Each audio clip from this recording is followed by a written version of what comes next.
Hello and welcome to Too Old for This Shite. This week's show we're going to be talking a little bit about what we've been watching the last 2 weeks and also if there's a place for a new Naked Gun movie in 2025. 2025. Indeed. 2025. So that means that it's been nearly 40 years since the last Naked Gun movie. Since the last. Well, not the last, or since the first. Jesus Christ, don't frighten me like that. I knew it was a while ago, but I was like, oh my God. Yeah, so it's we'll talk about that in a little bit, but I suppose just so we can have a bit of a preamble, because we never have a preamble. You always have a preamble. You've an amble and a ramble and just a total shamble. Yes, but that's like what you're meant to do. That's like you have to follow all these rules, because if you don't follow all these rules, something bad is going to happen. But yeah, it was nearly 40 years since 1988 was the first Naked Gun. And when was Police Squad? When did that actually start? I think Police Squad actually came out after the first Did it? film. Yeah, I think the way that they did, because I remember seeing the video for, 1982. Yeah, that's how I was thinking it was out before it, yeah. I didn't realise that, because this will age me completely. More, you mean? There used to be, like, where I used to get videos, there was a video store kind of like that was like, say, like the Blockbuster, but also because we lived out in the country, there was a place that used to do them, but they kind of went high tech, so they were getting more kind of modern ones, and it was like a vending machine basically. Ooh, swish. And that's where I saw the only time I ever saw Police Squad in a video was getting from there. So I thought that maybe it came out after, as it was, but they were trying to make it look as if the film retro, was. I thought it was kind of like. No, I've only ever seen it on TV. I wasn't even as posh as you. We didn't have a video. I didn't even know it was. I didn't think it was on telly. 1992 is when we got our where first did you video see it on telly? No, it would have been after like that. Yeah. I would have seen it on telly, but that's the same way our first VHS player as a family was in 1992, which was way later than everybody else. Shocking. Absolutely disgusting stuff. I know. But but what we've been watching Yes. the last couple of weeks, really, because we haven't really looked at many new movies that I can remember anyway. Maybe we have and just can't remember them, That's not which is even worse. Yeah, like exactly. That they haven't studied out that much. Well, they've been doing the whole 28 Days Later kind of Sinners. Well, like we were talking about Sinners there a few weeks ago. I think that was the most modern movie we've looked at in a. Yes, and I'm here kind of going, which one was Sinners? I can't remember. Sinners was the one Michael Jordan playing twins with the vampires. Yes, sorry, yes, that was very good. Yeah, but we've been mainly looking at old British TV shows that have been popping up on Netflix, and not old, but kind of like not current. Like Statlet Flats. I'd highly recommend to people. It's about Jamie Demetrio. Is the creator of it, who his sister is in it, Natalie, is it? What? Natasha? It is Natasha Demetrio. Who, sorry, I didn't know whether you wanted her name in the show or what. Who plays Nadja. This is where I get confused. Yeah, she's Nadja in What We Do in the Shadows. Yeah. But she's Sophie in this, obviously, because his sister. And they're a Greek family, basically. Yeah. First-gen immigrants kind of thing. The father is originally from Greece via Cyprus. And set up his own like little letting agency, and the father is fine; he's well able to run the business. But the son is just incompetent. He's not. It kind of, as it goes back in the third season, it kind of does a bit of a kind of a jump back thing where they find an old video showing things, and you find out a lot of stuff where things came from in the show. But it's just so inoffensive, and it just kind of prattles along, and it's just these two. They're very lovely siblings, but they're weirdos. They're lovely weirdos. Stupid, yeah, exactly. And like proper thick as well at it. Like, I mean, it's thick but endearing, if you know what I mean. That kind of way. I can't really think of how to describe it, but it'll be nearly the same kind of comedy format, I suppose. It's similar to What We Do in the Shadows in some ways. It's nearly like anti-comedy. Yeah. But there's certain bits in it that's a bit like Curb Your Enthusiasm, where there's that build up. Yeah, where everything goes wrong catastrophically. Yeah. I think the first season is probably the strongest out of the three. One thing I will say to people is it doesn't give. It doesn't make any sense, and there's no resolution. Well, there is. There's not much of a resolution at the end of it. It doesn't wrap things up. Which I suppose leaves it open for the future with things, because I think he said that, look, he just needs a break from it and he might return to the characters at some stage in the future. Sometimes I kind of like when it isn't wrapped up with a nice little bow as well, because it's like you can put your own kind of spin on it, because you came away with a totally different spin than what I did. I took it as like the father was going to go back. Don't ruin it for people. We're not going to ruin things for people. Now it's not a spoilers kind of thing. But that's what I took exactly the opposite meaning from it than you, which I think is quite nice. It's like I can kind of go my way with it and what I would hope for the ending for the family. You can go your way with it and what you hope for the family. Well, I suppose it's the thing is it's you're nearly trained to feel that you need a resolution with movies or TV shows. This kind of gives it, but doesn't give it. I suppose it's a credit to it as well that all the characters are so likable and so nice in it that you think that there should be, that there it just feels happy ever after kind of thing, and where it's just like, oh, why isn't this happening, but another show so I'd highly recommend anyone looking at it. It's only 3 seasons, and 3 seasons in British TV shows are like 6 episodes each. It's not like very rare that there's more than episodes per season. So it's very short and like sweet. So the 3 seasons are like 1 season of The Office. And another show that we're looking at similar to, but it's only 2 seasons, and I don't know, it feels like it abrupted or in the other abrupt ending, or that's what I was going to say. If you want fucking resolutions and all the rest, this is a show that it actually brings a kind of neatly full circle back to the start of the show to start another cycle kind of a thing. But no resolution. It's the last episode of season 2. The show is called Back. It's Mitchell and Webb. A gang, and it's the plot is about the father of a family dies, and they used to foster out kids years ago. And at the funeral, one of the foster kids shows up, and you don't really know if he's actually who he says he is. Is he a con man, or is he kind of evil? But he's one of these guys that he's like really charming but sneaky. Sneaky. So you kind of think he's trying to take over. People kind of see through his sort of charming kind of exterior. At the end of the first season, they kind of explain, or he gives an explanation as to why he's there, whether it's true or not, but second season it kind of goes, it is kind of true, and then things are kind of a bit rushed. I thought second season was better than first season, because I didn't really like the first season too much. You really didn't kind of take to it straight away. I kind of enjoyed it because it was just that really fucking kind of oddly bizarre English humour where it's kind of like everything is going along quite nicely, and then all of a sudden there's just one sentence and it comes out of left field and you end up fucking falling about the place laughing at it. It's well written, it's well acted, it's funny, but it's very Mitchell and Webb as well, that kind of humour. So if you like, they kind of lean into the characters that they always lent into. Well, I think that's why I was just like, oh god, it's a same but thing. It is like you've got one neurotic guy who sort of is he kind of thinks he's the more competent and the intelligent, but he kind of bumbles around, and you have the other guy who's like a bit dim but charming. So sort of you have those two kind of opposing personalities, really. But it's worth watching, and again, it's only 2 seasons. Like I think we went through the second season in a night. We just put it, and it's good. It kind of gives me a taste for we should be looking at more British comedy, because I think for a long time there was a lot of British comedy was just fucking awful, particularly coming from the BBC.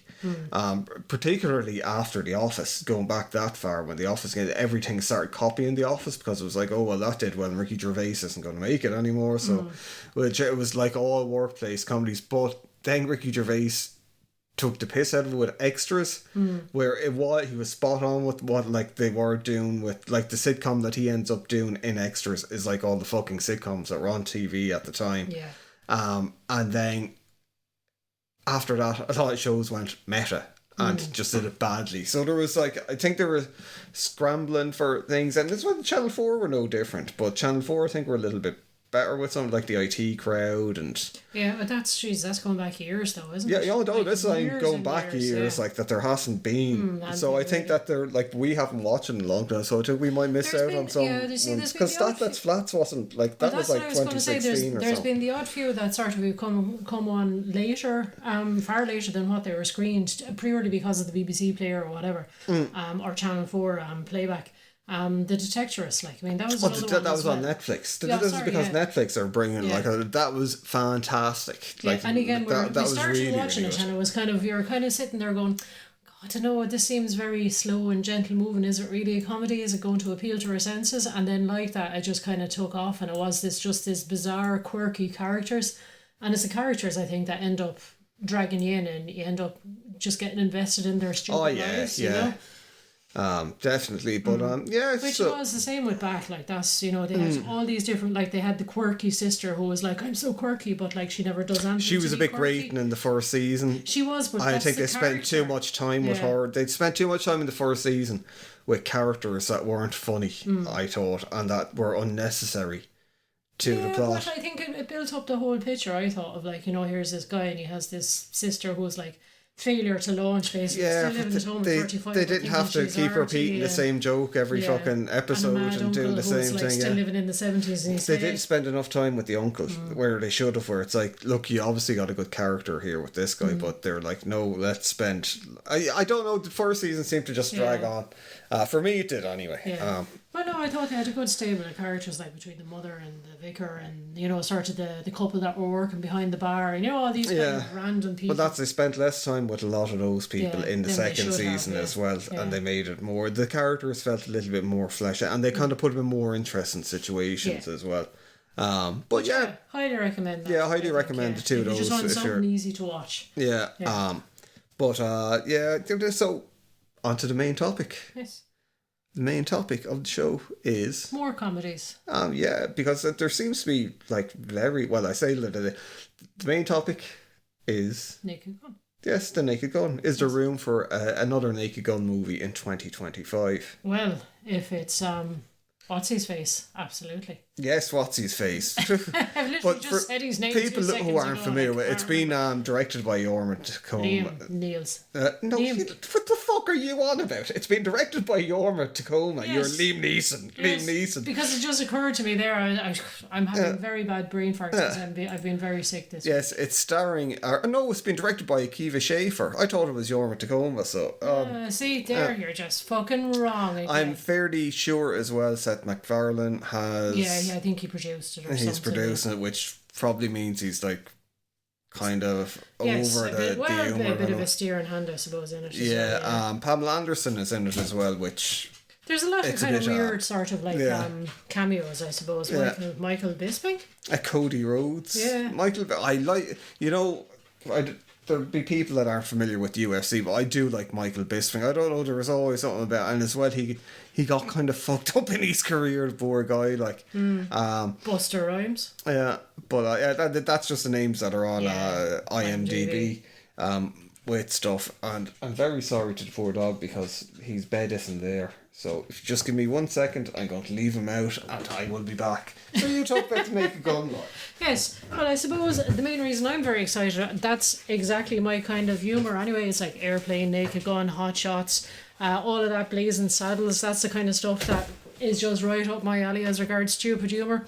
And of course, topping it all off then is the fact that, as you said, we have Akiva Schaffer, he said, was directing it. Yeah. Part of the Lonely Island, again, right up my alley humour wise. And then just the cherry on the cake is Liam Neeson, because he just, ever since kind of Taken, I think he's leaned into this sort of like piss take of an action character kind of a thing, because everyone started laughing about the speech in Taken. He hasn't. He's like, he's leaned into playing that character in movies, not so much taking the piss at. Now, I think he does have remember there was a whole thing not so long ago as well with the racism stuff? Yes, vaguely, yes. But of which I'm not going to fucking repeat. Yes, but if we go into Life is Short? He appeared in that, and then people were like, "Oh, he's actually very funny." Yeah, he was like, "Oh, let me do mine," and he's like, "I have AIDS, full-blown AIDS," and I was like, "Fucking what the fuck?" Yeah, I just came in. You were supposed to play a greengrocer in this scene, and just sell me apples. He's like, "Yes, but I'm a greengrocer with AIDS." It colours my perspective. But it was just he has a bizarre kind of a sense, and it's because he's he's always perceived as such a straight guy. Again, like Leslie Nielsen would have been in his earlier career. That to see him do this kind of comedy, he's a good choice. Ed Helms was linked to it for an awful long time, and again, he would have been perfect as well. You know, he was great in National Lampoons, like that. I wrote that down. Points to bring up. What I thought was kind of like what makes me hopeful for it was that like Vacation, the reboot of National Lampoon's Vacation, was hysterical. better. Probably, in some ways, I think the best out of a lot of them. Yeah, better than the original even. Chevy Chase always had his sort of his likability factor back in the day, before everyone realised. But now, from what I can remember, the people who were involved they're the same guys who wrote the new Spider-Man movies. And it's for people that did fucking.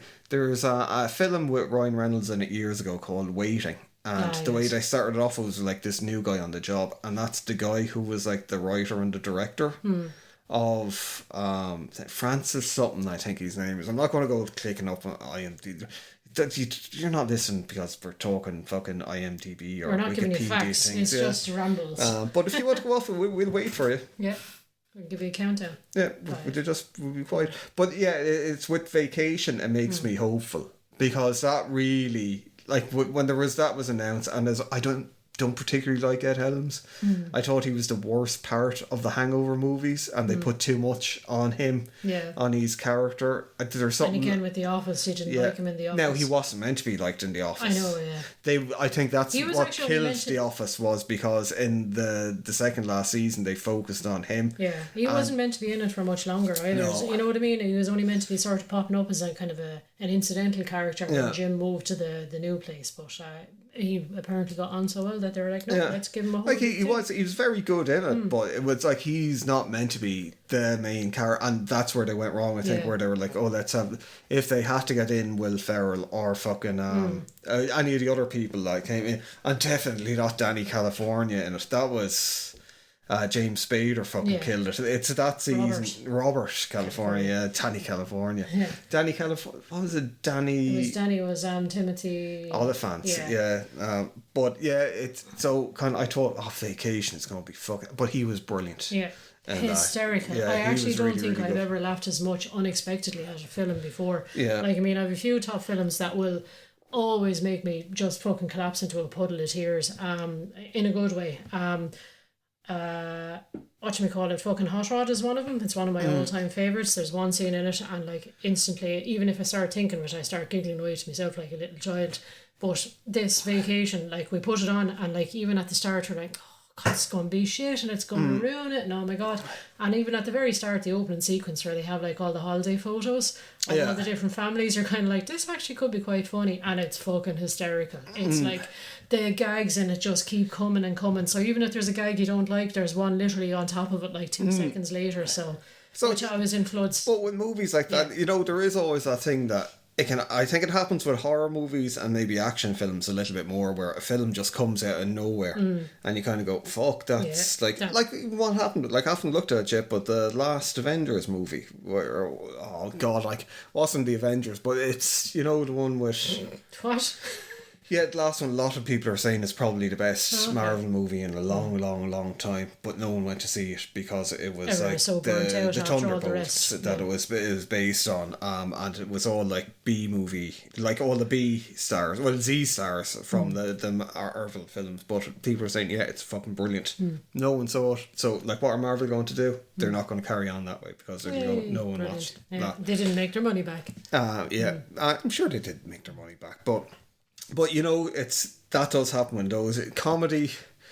Well, actually, with comedy it used to, because with comedy there used to be a lot of like straight to video films that were really funny. You'd come across them, like we've talked about this with Coffee Town. Yeah. If anyone hasn't seen Coffee Town, it's a film with Glenn Howerton. It's fucking brilliant. Josh Groban is in it as well as an asshole fucking barista, but it is fucking hilarious. It's really hard to get on DVD. I'd love to have it on DVD or Blu-ray, but this just kind of came along and no one seemed to see it. It was only a small little flash in the pan. Nobody was really aware of it. It wasn't promoted anywhere. It was just, I don't know how you even heard about it. Probably because it was on Sky Movies. When we had like Now TV, it was on that at one point, and it was just like, it was at the very end of the comedy list in popularity, and it was like, oh, like, give it a look, and it was like, oh my God, this is fucking brilliant. But it's rare nowadays. I think I can't think of the last like new comedy movie that that's it. We've seen. There was like a great run of it with, like, you know, Will Ferrell's movies and all that, and then that kind of dried up, and it was the same with Lonely Island Lads. But I think that pop star thing kind of died and killed it. Seth Rogen, all of that crowd. There was but now there doesn't seem to be any kind of, like, could be wrong. Like, if we're wrong, like, please tell us, give us recommendations. You see, we could be just like properly too old for this shite, and we're not up with all the Gen Z comedy that's up and coming, and like all these comedy troops, and everyone's like, oh my god, there's just such a rich vein of comedy coming up now, and they're just like, no, there isn't. But we could be, because of streaming, we could be missing out on some of these kind of, like, gems that are there. But any of the big comedy movies that seem to come out seem terrible. They're like rom-coms, and they're things you kind of look at them and kind of no. When it's so like this looks promising, although the trailer for it came out last week, and I have to say, after looking at the trailer, I'm a bit like like, there's some bits in it where there's nods back to, like, the old Naked Gun movies. Like, we went back and we looked at the three Naked Gun movies, and you probably thought, we're going to be talking about them all. But it's like, how do you talk about the Naked Gun movies? Do you, like, one by one, do you go through them all? Why not? And do all the jokes. In the first one, I love the bit with the car exploded. But I don't know, they seem to be trying to throw back to some of those jokes, like the Zucker jokes. But I mean, they weren't funny in the trailer. Yeah, but I think, when you say Zucker jokes, do you mean sort of like the whole visual gags and stuff going on in the background while people are acting straight in the front? No, the kind of thing, like Cigarette, yes, I know. Those are very... that crowd, kind of like...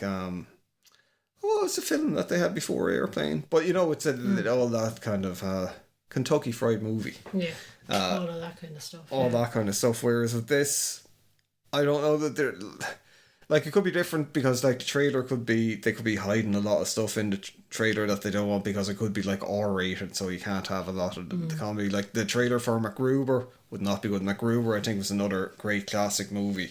Went totally under the radar because it wasn't one of the big guys from it. But that seems to happen a lot of the times with the fucking Lonely Island lads, for whatever reason. I don't get it. Like, Popstar...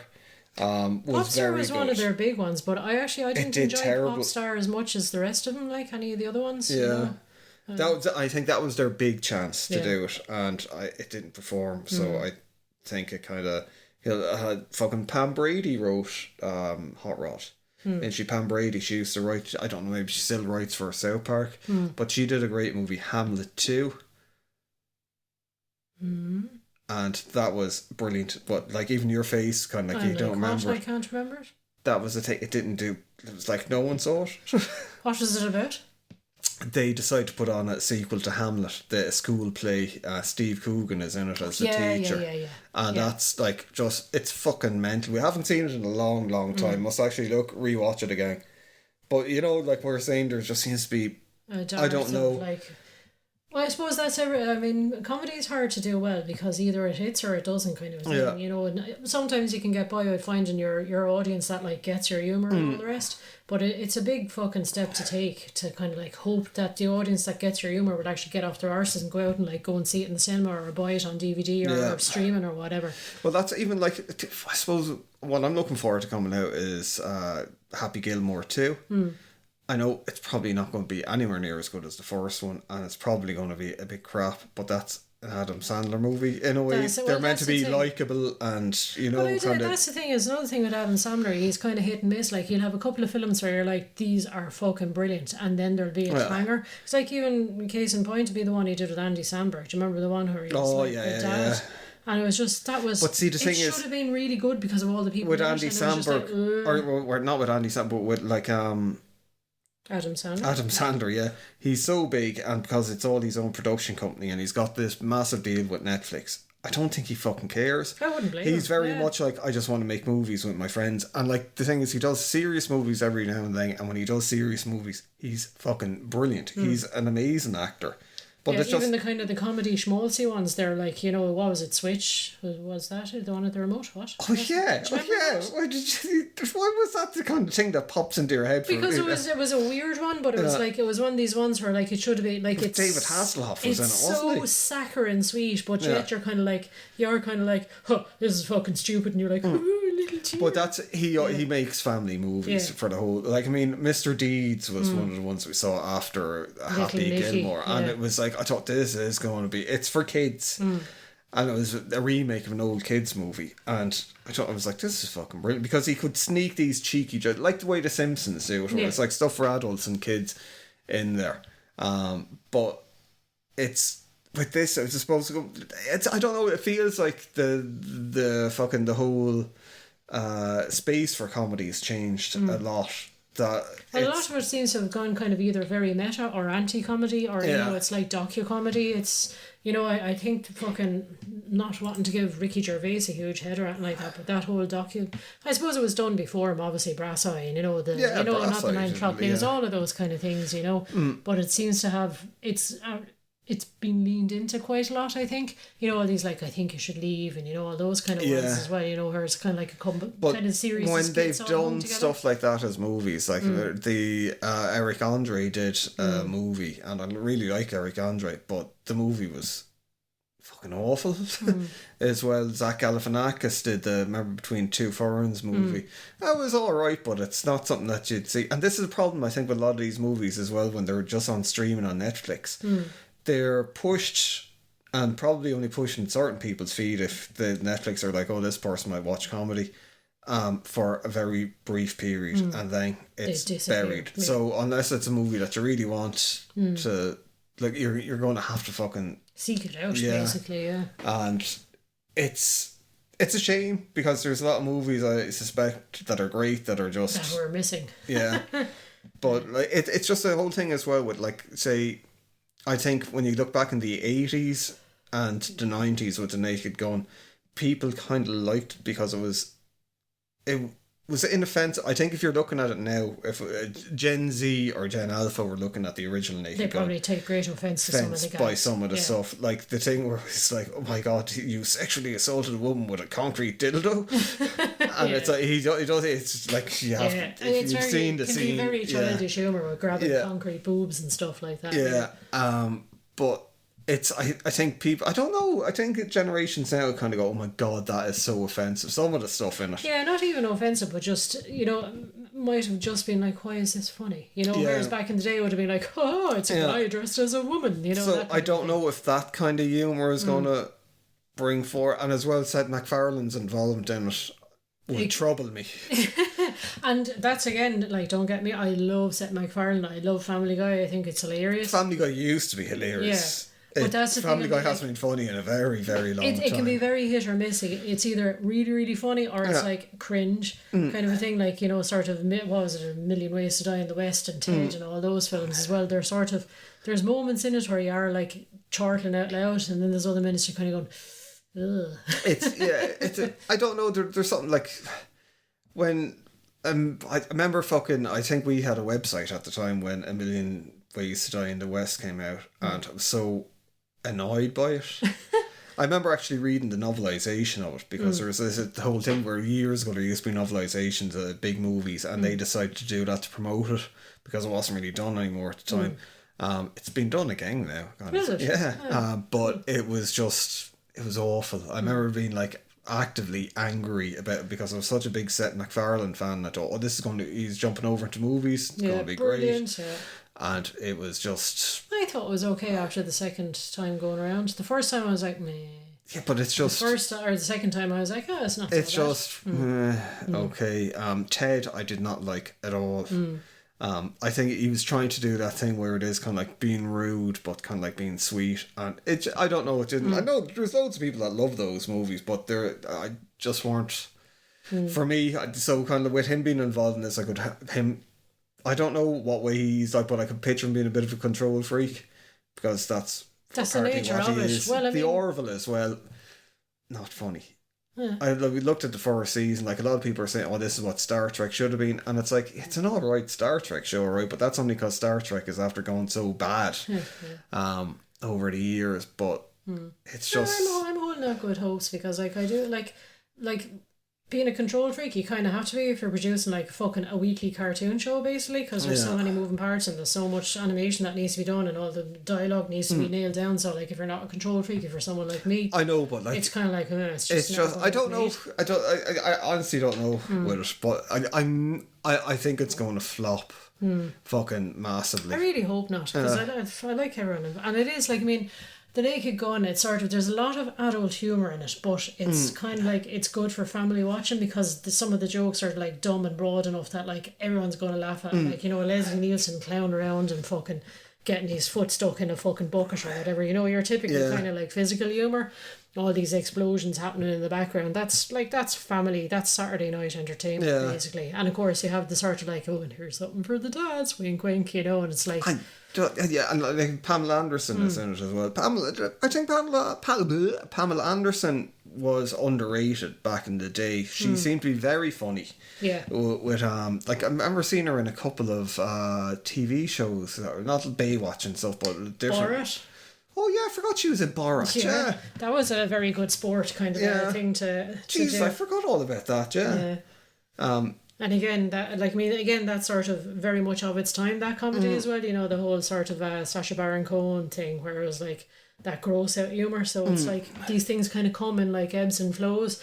At the moment, I don't think that kind of stuff flies too well again because it's sort of, I don't want to be like, oh, woke or politically correct. But I think a lot of the younger generations are like, that's not funny. He's making jokes about like race and about sexuality, about this, that, and the other. I think there is a certain disconnect with certain kind of audiences where they don't get that certain things are. I'm not They're using. satire, I'm not like when there's people and it's like, oh, it's a wokeness. I think that wokeness thing. It's the people using that term even against. That's what I mean. I don't want to use it. I think it's just a different perspective, and I don't think. Like, I think it was funny because it was so offensive, you know, that kind of stuff. That's the thing. I think it's different generations find different things just like, funny. This is just offensive. It's not funny, it's just offensive. But it is. Whereas I'd still piss myself laughing at stuff like that. Yeah, but the problem I think that does happen with, and what we're after seeing is that kind of stuff hits a wall where you can only get so offensive before you're like crossing serious lines. Yeah, into actual offensiveness. Yeah, so once that kind of, and then it gets boring after a while. So well, I mean, it's you saw it even with Sacha Baron Cohen. Like, I mean, he was great, and then kind of Bruno happened, and it was a bit. That was like fucking, it was over the top, gross, like, where it was just like, you don't need to be doing that. You don't need to be, you know, you need where to go that far with things. Yeah, exactly. Like the gay Dave thing at the end, I thought was kind of funny, all right, because but it was funny seeing the reaction. But they could have got fucking killed where they were doing it. You know, so there's certain bits, but like he came from, there was some clown school that he went. It's a famous Parisian clown school where it's all about like you live the life of the clown and you have to. But he's meant to be complete. Well, according to Rebel Wilson, he's a fucking. If you know all about that stuff, if you don't, Google Rebel Wilson and Sacha Baron Cohen, where she's basically after accusing him of sexually assaulting her or fucking sexual intimidation or something like that, and he's like, she's a fucking, you know, there's a load of bollocks kind of there between them. Like, into that, like, I don't even, because you just kind of go. You don't know exactly, aren't you? Maybe he was. How do you know? But like back to the Naked Gun. Yes. I don't know. I don't know if there's room for it in today's world. I certainly think there is. I think you need. I'd like to think there is, but I don't think there is. But I think people need to have that kind of.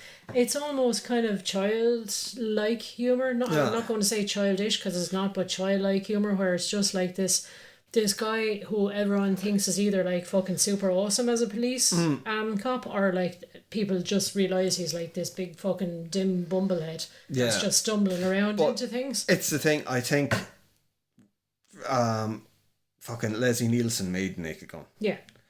Course, and it's, I understand where there's a whole thing gone like, well, we have a franchise name there, so it's like sometimes it's like, well, maybe you just do your own film, but then again you can do your own film, but then no one will see it because there's no fan base attached to it. Yeah, that's it. So it's like if you're Hollywood and you own it, it's like, well, why don't we do it with this? But at the same, I can see why, even aside from that, it's kind of like you don't have to go in and explain that. And if you go, this guy is Frank Drebin, you kind of go, I know what now. Yeah, I know the setup. I know he's a cop, and I know all the, you know, sort of the beats, and I know what kind of characters. You don't have to have any explanation or any great expose within the film or anything like exposition or anything like that. So it's just like you can just go straight in, right, let's get on with the fucking comedy, lads. Yeah. Yeah, I agree. I agree on that. It's just, I don't know, after seeing the trailer, I'm a bit, after thinking about it and stewing on it, I'm like, I did, like, if they did, and not like, I mean, it's, with the Naked Gun franchise that we're looking at, it was like, diminishing returns, wasn't the first one? Was good. The second one is alright. The second one is still probably my favourite, but I can see that there's like massive pacing issues with it.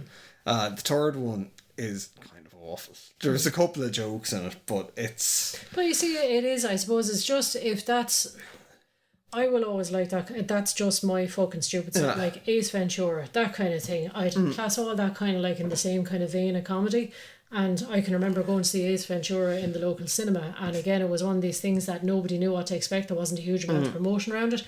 I was getting sick laughing in the cinema, and I was the only one laughing in the cinema, and everyone was looking at me like there was something wrong with me. If you replaced Jim Carrey with Liam Neeson in that movie, it would not have done as well. There would not have been a cartoon. Would be fucking hilarious as well. But only probably because it would have been so weird, you know? Yeah. But like Jim Carrey, mate, like fucking, when people forget about the second movie, I think that's one of the only movies I've walked out of in the cinema. I think about 20, I was like, this is just painful.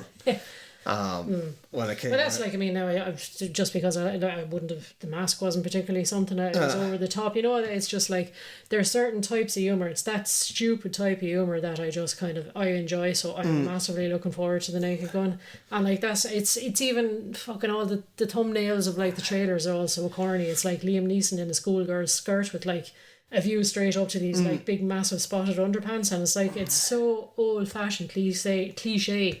But yet, every time I see it, I'm like... Yeah, I did, when I saw that, when they had that teaser trailer, I thought that it looks very good, it's funny. And as well, the guy who plays Stingray in... the Karate Kid. Yeah, or the fucking Cobra Kai. Yeah. He was also in that serial killer thing that we said, Blackbird, was it? Yeah, it was Blackbird, I think it was called. That was on Apple TV. He's fucking an amazing actor. He really, because it was only after we saw it that it was like, fucking, I've seen him in a load of things. Paul Walter Hauser. He's like, he's going to be, like, he is a big star anyway, I think, but he's going to fucking, he was in I, Tonya and the Black Klansman, and he's going to be in the Fantastic Four. He is going to be massive, I think, if he's smart with some of these choices. Well, see, the trouble is, again, someone like that, you can see they're destined to be a big star, but sometimes it just fucking doesn't hit as quickly or at all as it should, like, and it could be just this guy is just sort of just butting up against greatness the whole time, but nobody kind of like gives him the kudos he should get. He's forever destined to be sort of a character actor kind of a thing, you know? Yeah, but there's nothing wrong with it, but it's just like, I think if they get him into, or if he gets into more stuff like Blackbird, and it shows, the fucking his range. Yeah. Because in that there is, as well, after seeing for people who don't know Blackbird, it's a bit, I can't think of the name, the other guy but it's about a chap who was like fucking a quarterback in high school. He ends up becoming a drug dealer, and his dad is an ex-cop, so they kind of cut this deal with him where after he gets caught with loads of drugs, that if he goes into prison and helps to garner a confession out of this guy who they suspect is a serial killer, that they get, and the serial killer is played by Mulder, and it's because you've seen him in Cobra Kai, and because he comes across as such a nice, likeable fella, you're kind of, maybe he's not, there is party. But he ends up doing that weird kind of like simpering, kind of like giggly serial killer that's so incredibly unsettling, There's bits now, kind of like, I haven't like worked with serial killers, or like, but in previous life I used to work in forensics, and I've met people that have done very bad, and I said to you when I was looking at it, I was like, he's playing it to a fucking T, because some of these guys, they kind of like, there's like a bit of Arrested Development about him, a bit of childishness about, the way that they carry themselves. And he was I couldn't get over how good he was, and then when The Rage came out, and when he fucking got caught, that there were certain bits where he nailed that. He was fucking brilliant. So, but hopefully. I'm really looking forward to it. Yeah, I'm looking forward to it, but it's just, I'm trying to keep me expectations. That's it, exactly. Because that was the thing. I was really looking forward to National Lampoon's Vacation, and then I was like, it's going to be shit. So we ended up only throwing it on. But there is a terrible thing with it as well, that what could happen is like what happened with Vacation was that it's a great film, no one sees it, no one cares about it, or and certain audience or people that are kind of like online will hate it. Yeah. And they'll give it the kiss of death, where people won't go and see it because it's like one or two people don't particularly like it, and it gets review bombed or whatever. because that seems to happen with all the time. Yeah. Or like films, they just, even something like Barbie comes out and like there's fucking everyone's told, online. It's great. Like, Barbie I didn't think was funny at all. Yeah. It was. But there's this kind of like, I think people go with the kind of the overall narrative online, and it's like, oh well, if I don't say the same thing as everybody else, people not think I'm like wrong or something wrong with me, so they're kind of like, oh yeah, I read online that this was shit, so like I'm going to say it's shit too, and I'll go with the herd. Yeah, but that's what happens. I think we're seeing the opposite of that now with 28 years later. Where people are going, like, I'm delighted because I really like that franchise and I like Danny Boyle's movies, but it seems to be like this, oh my god, it's brilliant. And stuff. And poor Alex Garland must be part of it. Like, you fucking cunts. Any films that I've put out over the last while, fucking people have attacked into Civil War, I will keep singing praise for Civil War. I do think it's like this generation's Full Metal Jacket. And like when Full Metal Jacket came out originally, people did not get behind it. People thought that it was fucking weird. When Apocalypse Now came out, people were like, what the fuck is this? Because people were used to John Wayne war movies and all that, and then all of a sudden you got this fucking acid trip of a thing. Full Metal Jacket as well, people were like looking at, like, I think the same year that came out, there was like a Clint Eastwood fucking war movie came out. It was Heartbreak Ridge might have came out, but around the same. But there was films like that, and fucking Chuck Norris films, and so that's what people's idea was. And then Full Metal Jacket came out, and it was, people were like, what? Yes. Now it's critically acclaimed, and it's like, oh, it's Stanley Kubrick's great movie. At the time, I can fucking tell you it wasn't. It was nearly straight. Well, in Ireland, it was definitely straight to video, and it was just kind of hidden on the shelves. But everyone was about Platoon, all right, but I think this is gonna. It's going to be a cult classic. I just like it to be a classic, especially if there's a civil war over in America, people are going to. Fucking Alex Garland is going to have to go into hiding because people will be like, oh my god, he's fucking Nostradamus. You triggered this. But yes, make it gun. I'm looking forward to it. You're apprehensive. Yes, I'm cautious. Yes. About. But I am hoping with the Kiva Schaefer there. I mean, like they have a fantastic sense of humour, all three of those guys. So I'm kind of hoping a good light touch and all the rest. And if it has to be a cult classic, so it's just going to have to be a cult classic, and I'll enjoy it. Yeah. Yeah. No matter if they're after spending millions and they lose all their money. At least I'll enjoy it. It's not like we have anything that we can go back on and say, I told you so. But yeah, we'll see. Yes. It should be out very soon. So look. Surely it'll be great. We'll be back next week too. Oh my god, I just teed you up there. Surely it'll be great. Oh, I don't know. Surely what? Never mind. Don't call me, never mind. But look, that's this week. Come back next week. Listen, stay tuned. I think next week we're going to be doing maybe the Punisher movies. I've been trying to push them on Laura for the last while. That'll be punishment, alright. I don't think so. You like the Punisher? I like the series, alright. Yeah. But again, I suppose actually looking back, anyway, never mind. That's a podcast for another day. So if you want to look at the Punisher movies, and we can talk about them next week. Yes. And Laura probably fucking managed to wiggle out of it, so we'll end up looking at something else. All right. Yes. Right. Goodbye.